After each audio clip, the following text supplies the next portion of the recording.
Welcome to GRE Snacks, snackable episodes about the GRE exam and graduate school admissions. I'm Tyler, the founder of Achievable, and we have an affordable GRE course that includes everything you need to ace your GRE exam. A full textbook, videos on key topics, tons of GRE questions backed by our memory-enhancing algorithm, a built-in study planner and essay grader, and full-length practice exams. You can try it out for free by visiting achievable.me, and if you like it, use the code podcast to get you 10% off at checkout. Now, let's get started. Today, we have Mateo Chang with us, and Mateo, I'd love if you could introduce yourself and your background for the listeners. Hey, what's going on? Nice to be on this podcast, and thank you so much for having me here. Thank you all for listening in to Tyler's incredible podcast with such great reviews and ratings. I'm excited. I'm actually kind of nervous. It's been a long time since I've been on this end of an interview, sort of, so to speak. I'm an MBA interview coach. I help prep students for their MBA interviews. I also do application consulting.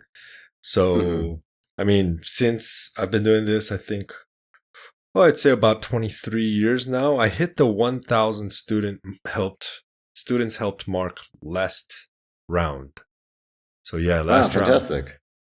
Yeah, it's been a long ride, man. It's been a long ride, but here we are now. I'm on the other end of the interview thing, so it's kind of weird, but very excited to be here. Thanks for having me. Yeah, definitely. And yeah, thanks for coming on the show. And speaking of interviews, today's topic is why MBA admissions interviews are not like job interviews and what you can do to prepare, right? And I mean, if you just want to take it from the top, why are MBA admissions interviews not like job interviews? Yeah, so that's actually a great question and a great topic to start this off. There's a common misconception with the interview process where students kind of walk into an MBA admissions interview thinking it is like a professional interview. And the biggest difference is companies do professional interviews to check on what skills that you can bring in to add value to the company, right? What they're trying to see is like, what cards do you have in your pocket that would, essentially help the company achieve their targets, improve and hit their marks in whatever team you're trying to join. Whereas for an MBA admissions process, what the schools are trying to see and assess is like, is Tyler a cool guy?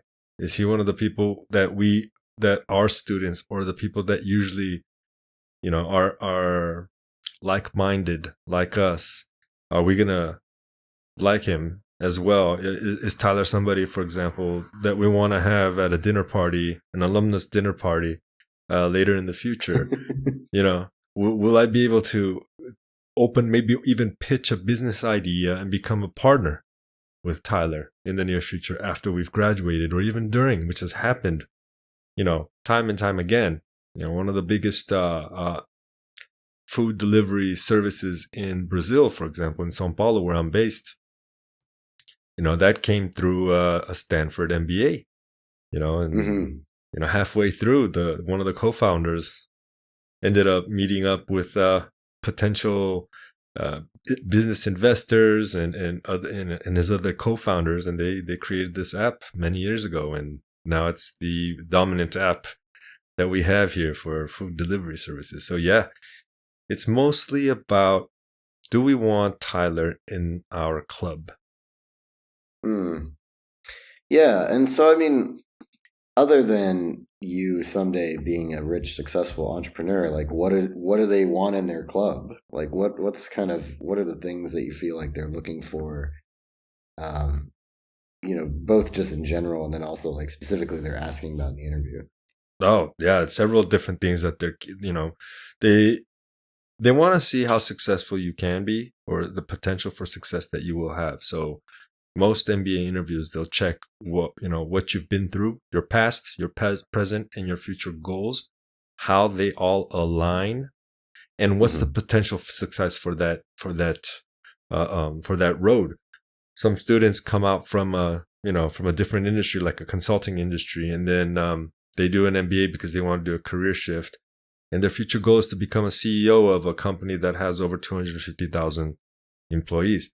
That's not as realistic in that sense, so they want to match your goals with how likely you are to achieve them. Through that, they're also assessing your leadership capabilities.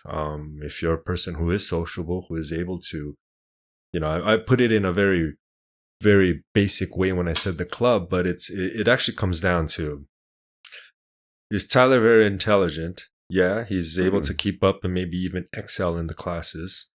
But is he also sociable? What they don't want is, let's just say something like, they don't want a John Nash style person who would be going into into an MBA program and going to class and then locking him or herself behind closed doors and just kind of detached from everything. No, they want somebody who's going to be proactive, taking initiative, being part of the campus life, campus activities, building relationships.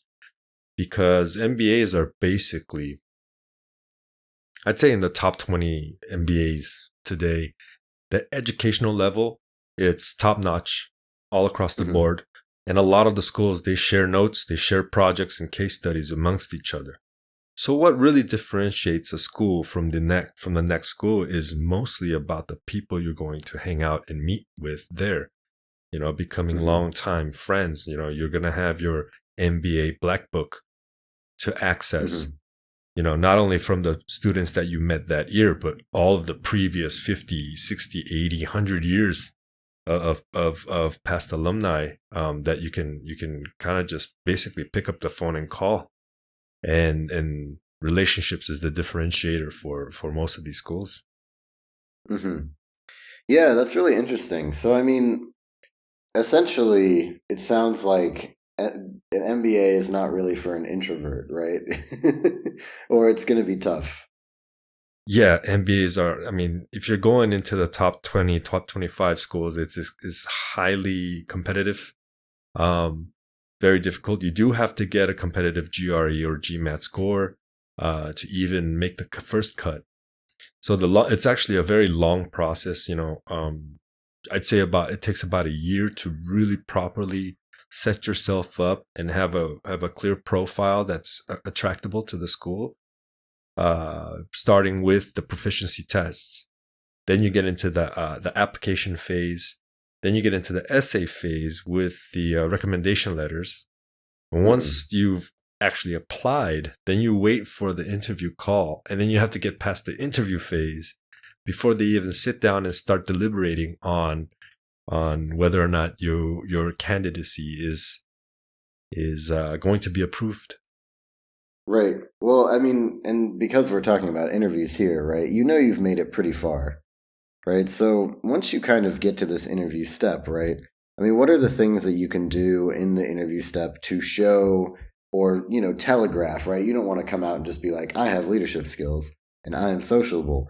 But how do you like demonstrate those two things maybe in a show not tell way, right? Is my guess as to kind of what the best practice is here.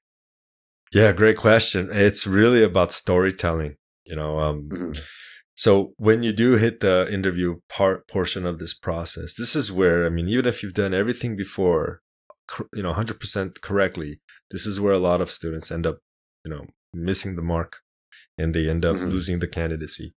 But a couple of things. So first of all, preparation is key. You do need to prepare. And one of the best ways to prepare and to do your research is really speaking with more than 10 alumni of each school that you're applying to. Reach out to them, cold email them or LinkedIn, do a cold inbox, get in contact with people in your professional setting to see who amongst your managers have an MBA of the school that you want to apply to, and see if they're willing to sit down and chat with you and talk to you about, what the school's culture is, what are some of the key aspects or key differentiators of that school for him, how that school impacted his not only his career but his personal life, and really bring that in, absorb all of that information while at the same time kind of get a sense to see if that's your style of, let's say, people that you like to hang around with, I mean, you're going to spend 2 years, right, 2 years with these types of people, and so if you speak to 10, 15 alumni and you have this vision of the school, let's say like Kellogg, and you think, oh, it's incredibly collaborative, this is the school I want, but you end up talking to 15 of their students or their alumni, and you don't really, connect with any of them. You don't feel like, these are the people that you can hang out with. That might be a nice flag that will kind of slow you down and make you think twice about, okay, so is this a top priority for me? I mean, is this a school I want to be a part of? So once that research has been done, then it's coming down to figuring out what types of questions are normally asked during MBA interviews, and how do I build a story to be able to not only explain to them my career path, my future goals, the reasons why I'm seeking an MBA, but be able to insert things such as details such as my fit with the school within those answers. So it's you're threading in your personality within your story.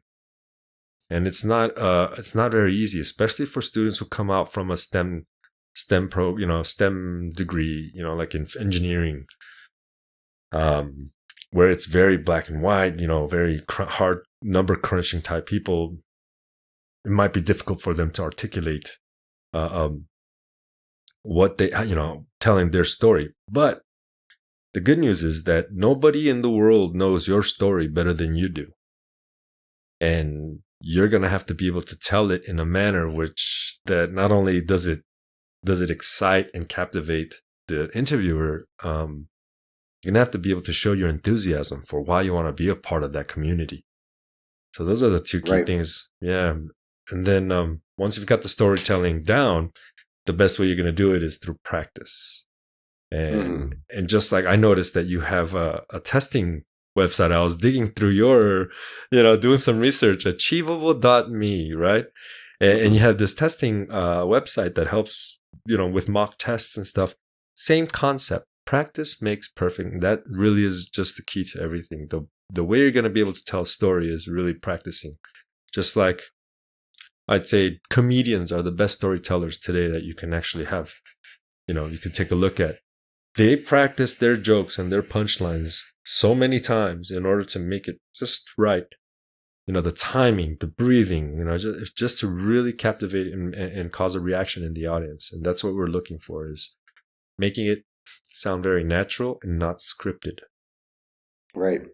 So yeah, I think that's super interesting. And what I would love, I don't know if you can, remember something that you worked on with the student, or if you just have like sort of a generic example, but if you could kind of like walk us through an example of like how to answer an MBA question and weave in like a leadership story into the answer. Right? Okay. Yeah, I have a ton of those. So let's see. Here's what I can do. You never you don't want to weave in a full leadership answer into a different one, mainly because a lot of the questions are very separate from each other. So just let me go through a couple of the top 5 questions. They're almost always asked in almost every school, except Harvard Business School. It's walk me through your resume. Then soon after that, it's either future goals question or why an MBA question. What type of a leader are you? That's another question. And then they might get into strengths and weaknesses, or they might go straight into why this school. Now I'd say the 2 most important questions are going to be walk me through your resume, because that really sets the tone of the interview. You're really, you're bringing the basis of the whole storyline. The plot starts there. And the second most important, or the most important, is why this school. And that's the one where you have to convince the interviewer that you are the right fit and that you've done your homework on the school. So just to give you an example, when a student is asked why this school, why do you want to be at Columbia Business School, for example? and you'll get a lot of generic answers. I mean, I've gotten a lot of generic. Oh, because it's in New York, and I think New York is fantastic. Yeah, but how does that help your future goals, right? So instead of just talking about the location, what I teach students is, okay, how is that location unique for your future goals? Is it because you have direct access to, venture capitals and executives who can possibly connect you with future investors or bankers? If you're going into the financial sector in the future, after your MBA, that then is a great way to connect the fact that you're going to be at the epicenter of the financial world, in New York. Then you have sometimes students who'll name drop teachers, right? Professors. They might say, "Oh, I'm very interested in X professor's class." Now, you never want to name drop a professor's name unless you have a direct connection with him or her, right? Just an example for one of my students, he actually did his college. So in Brazil, you have a thing called TCC, which is like your final paper that you get. You have to write out a paper, like a report, very similar to like medical research when you're in med school. And he based his TCC on a professor's book from Columbia Business School. So that made sense. And that's when, you can really name drop the professor and be able to explain, look, I did my TCC based on his theory, on this financial, on this financial application. And it was just incredible. I'm eager to sit down and deep dive with him, pick his brains on how it's changed since when he wrote the book. And that makes a lot of sense. So, and in all of that, you have to be able to convince the person that that's the school you want. And the way you do that is, through many years of practice and trial and error, and really understanding the feedback from both students and actual interviewers. I discovered the 4 C's, which is a format that I also teach, which is you start with culture. You talk about how that school's culture and you have a fit with each other. Why is that culture? Why is that the culture that you want? Then you get into the classes that are going to be important for your future goals. Then you talk about the clubs that are going to help you with your soft skills. Then you finish it off with contributions, the 4th C, which is what you're going to bring to the table. So it's not just take. It's like, why would other students in your program really enjoy the fact that Tyler is here with them as well? And then that's a little bit of soul seeking and really being able to bring, why would people like me there? It's a tough question. Yeah.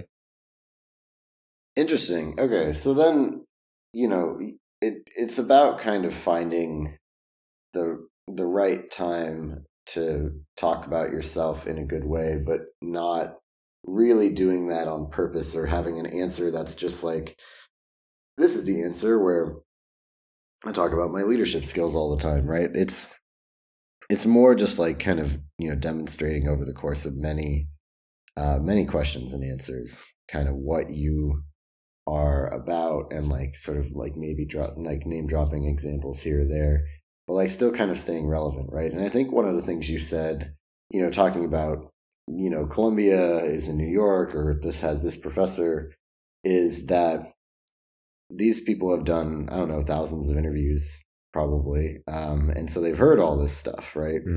So you've really got to you can't just like hit them with kind of a generic reason. You've got to actually like really have good personal reasons that tie to you.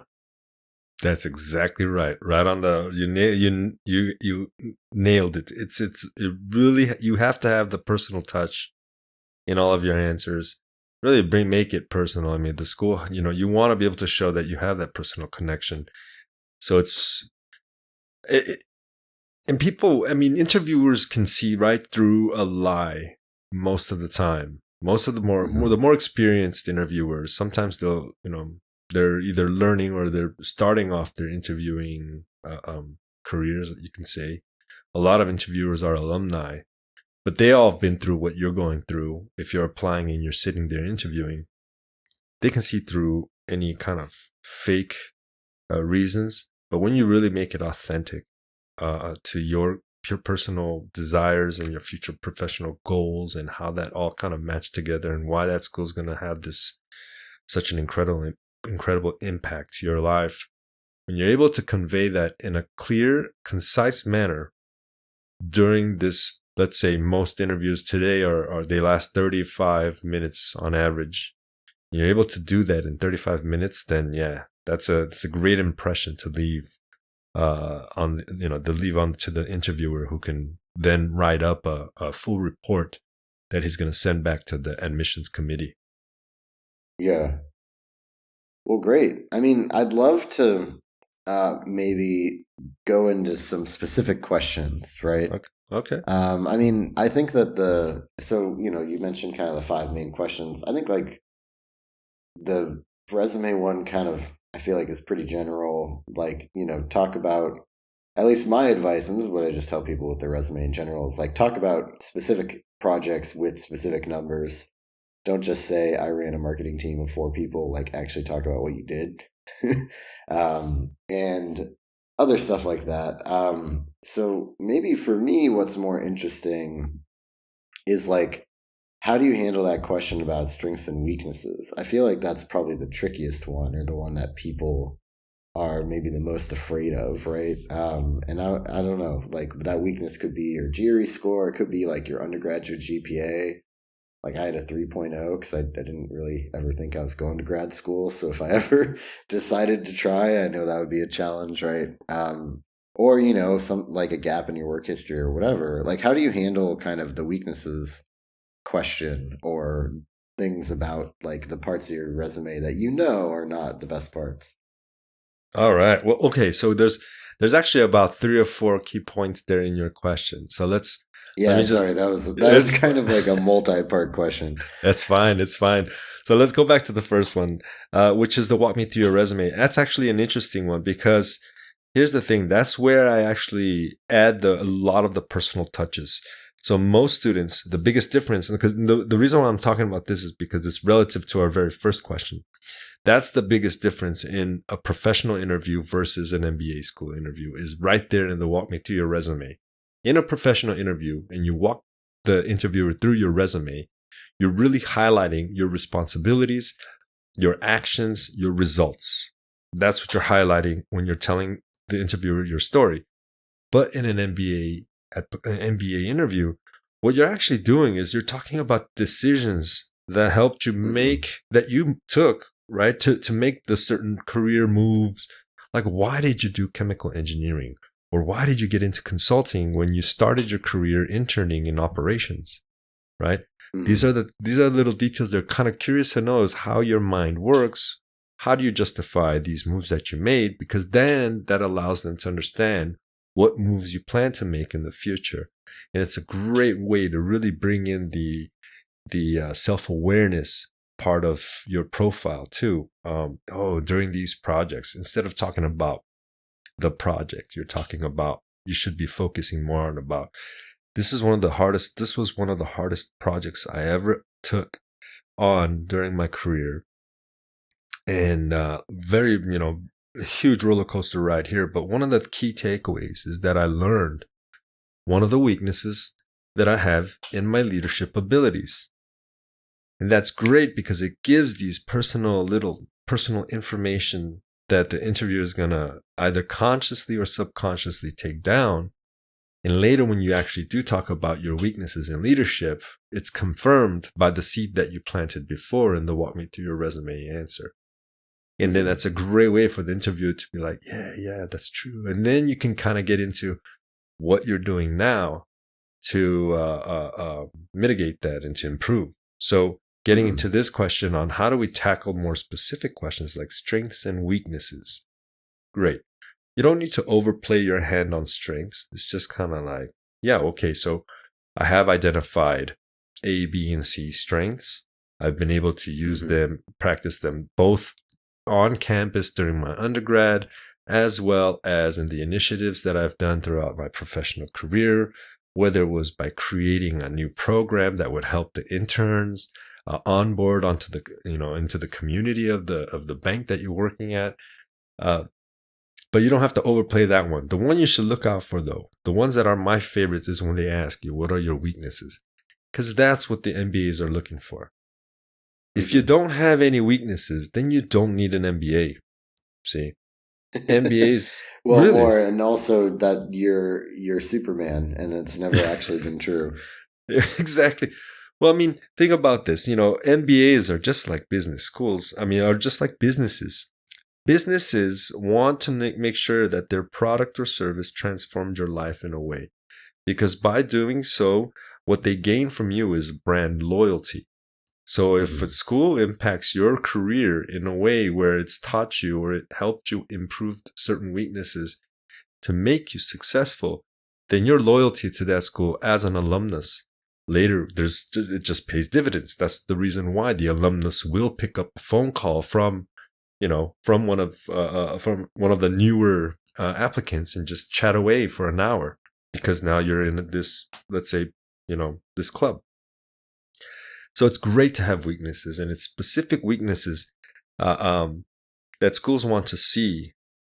That if they, you have to choose the weaknesses that the schools can help you with, and then there are also weaknesses that you never want to talk about, which is like time management. When you get into an MBA program, there's a thing in the first year called FOMO, where every student wants to do as much as possible.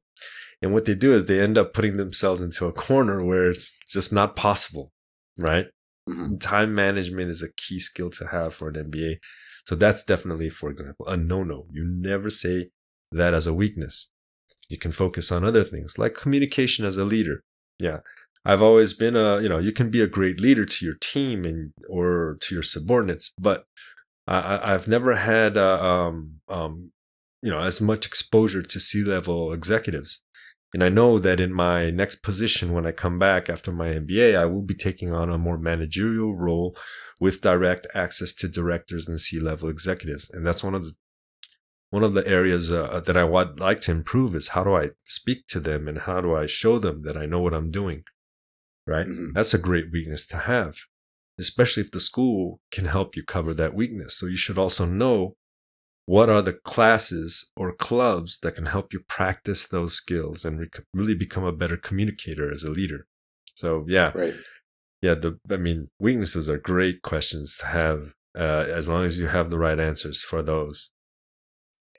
Yeah, well, and I think it's important to not only understand your own weaknesses, but also be thoughtful about how the MBA experience is going to help you with them. And, you don't necessarily have to spell it out for them, they'll fill in the blanks, but you should probably pick weaknesses that are at least a little bit relevant to the MBA program, right? Like if you're I've been doing biochemical engineering and applying for an MBA program because I want to be an executive. But the thing that I really feel like is a weakness is the hardcore, cutting edge science. Well, I mean, then you should go get a master's or a PhD in the hardcore cutting edge science, right? So it's you kind of want them to sit there and nod their head and go, okay, yeah, I mean, we can help with that. At least that's what it sounds like from what you're saying. Exactly. Yeah, it needs to make sense. I mean, it's okay to have done biochem, but as long as if it's relevant to your future goals, okay, so one of my weaknesses, I lack a business background because of my chemical engineering degree. So yeah, an MBA does make sense because I will be moving into strategy at a consulting firm. And I really need to understand business and finance and economics. Yeah, definitely. Very cool. So then my last question on my list anyway, is usually at the end of these interviews, you get a chance to ask the interviewer questions. And I am curious, what are good questions to ask? Because I feel like there are probably some really generic answers out there, and I don't know if you want to touch on which ones you would avoid. But then also I would be curious which questions you feel like are good, valuable questions that'll also, hopefully the interviewer will think better of you for asking them. Yeah, that's actually a fantastic question. I mean, it's true. Every MBA interview will end with, "Do you have any questions for me?" And this is where I see a lot of students also can kind of slip up, because if you ask the interviewer a question about the program in itself, it shows to the interviewer that you might not have done all the research that you should have been doing, Right. And then you also can't ask an AdCom or admissions committee officer who's interviewing you a question about career services. It's not in their scope of work. So what I did was I figured out, okay, so how do we strike up a nice conversation here?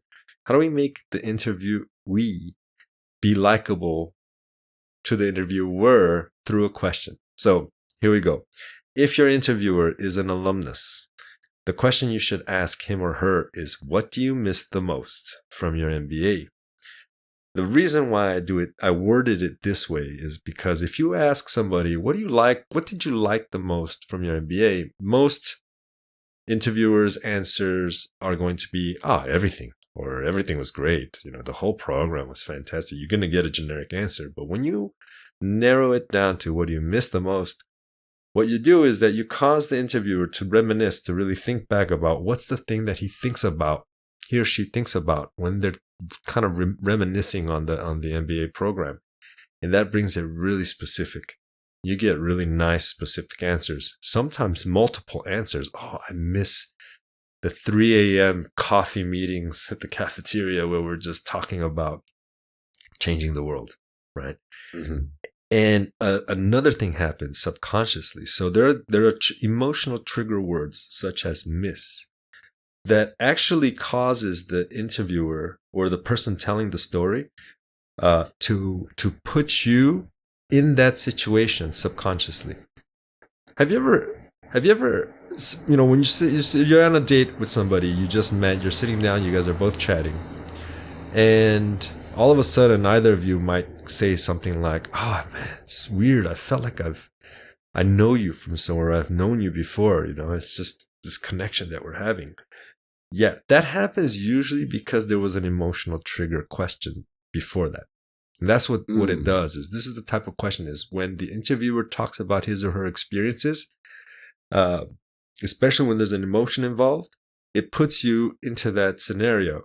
And what that causes is a sense of familiarity.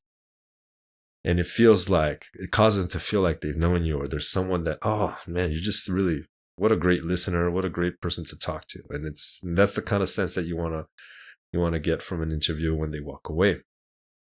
I've had several alumni who today are actual interviewers for MBA programs, and they've come to me. They said, "Matt, your what do you miss the most question is not going to work with me." I'm like, "Yeah, it's going to work with you. It's scientific. There's no way, because you cannot." And because some students say, "Hey, but what if everyone's asking that question?" It's going to work every time, because you cannot fight. It's really hard for us to fight our subconscious. I don't even think it's possible unless, you get into like very meditative states or alpha wait. I don't know. It's very difficult. Now, if your interviewer is an admissions committee officer, one of the best questions you can ask him or her is, what do you love the most about working at this school? Because then you're getting an answer from the person that's within, the content that he or she can bring is within their world, their daily life. And then they can give you the advice. And people love giving advice, especially to, newcomers. They want to be friendly. The schools are not just there to, make it hard on you. They want to get to know you. And that's why they go out of their way to interview the best candidates. So by asking a question like this, you're actually getting it's a very personal question for an admissions committee officer, when the kind of questions that they usually get is about the school or about boarding, maybe even questions that they're not very, that's not within their scope of work. But when you ask them this personal question of getting advice from them, then it makes it a lot easier for them to open up and be like, "Oh, I love the people here. There's what's your favorite cafeteria food, or or coffee, a shop around the school, and they'll start talking about it. And that causes them to also think about and reminiscing the moments that they enjoy most. And again, causing a sense of familiarity. Do you feel like there's like I really like that answer, and I really like those questions that you brought up, and I'm wondering if you feel like there's like you could do the same thing asking them about like what was your favorite class, or like what do you remember most about like this professor that earlier in the interview you said that you actually took his class or whatever, or is that kind of specific question a little bit too on the nose compared to doing something that's more kind of general and open-ended? Specific questions are great as well. So I usually tell students, as an opener, go with the emotional trigger one, get that one out of the way. That usually causes other follow-up questions. But on the other side too is your follow-up questions can be very specific, especially if you did your research on the interviewer. So a lot of times schools will say, if they say, okay, you're going to be interviewed by an alumnus, they'll give you the name of the alumnus. You can go into LinkedIn and check out their profile and figure out what they've, we have social media now, right? You can check out what they like, what they're interested. Oh, he likes to kayak. Great. I love kayaking too. So that's a specific question you can kind of bring in. But then you also have to have a little bit of tact too. If the interviewer during the interview showed zero emotion, seemed to be kind of in a hurry to kind of get through the questions because he or she might have another commitment afterwards, that might not be the right question to ask. Because it's not something like, wait a minute. It might be like very kind of sense of privacy here. How do you know that I like to kayak? I've seen it on your socials.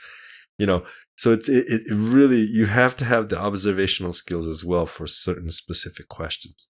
But if you know that he's, for example, the interviewer she is the current president of the LATAM Alumni Club, and that's one of the clubs I want to be a part of. That's a great specific question you can ask.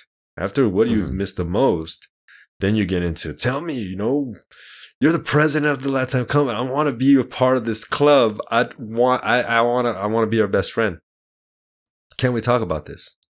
Yeah, sure. What do you want to know? And then you get into what kind of initiatives, what are you guys doing? How do we meet up every week? Is there a WhatsApp group? Is it cool? How have members of this club helped each other, throughout the last couple of years since you've completed your MBA? And then that just, opens many, many doors. So yeah, there are good specific questions and there are great ones. Great. Yeah, no, thank you. So then that kind of concludes all the stuff that I had on my list to ask you about today. Is there anything that we didn't cover here that you want to make sure we touch on before we wrap up? I mean, not much else. I mean, any other questions is fine. If I'm willing to, let's say, I can keep the channel open anytime you have questions from your listeners. Shoot me an email and I can try to help out as much as possible. Anybody who's also, in the MBA application process. Right now, we're in round 2 of the 2023 season. But if you're interested in pursuing an MBA program and you want to know more, yeah, I do have a free online video course. It's about 13 hours of content here where I could really dive deep into every specific type of question that can be asked during the interview. And I'd say that's a great starting point to really understand what's going to be expected and what you can expect and how to really crush those hard and challenging questions. Yeah. How do people find that interview course? What do they Google, or what's your website? Right. Okay. So what they can do is, I'm so bad at plugins. So on YouTube, you can go into the MBA Wire. I think it's there. Or just on my website. So www.mateochang.com. So mateochang.com/MBA prep. And I actually consolidated all of the videos there. This year, I'm actually going to update with some new information regarding the interview process. But yeah, I'd say that's a great starting point if you want to know more. Yeah. Well, fantastic. Thank you so much. This has been GRE Snacks, hosted by Tyler from Achievable with Mateo Chang. And Achievable has a great online GRE course that you can try for free by going to achievable.me. And if you like it, be sure to use the code podcast to get 10% off at checkout.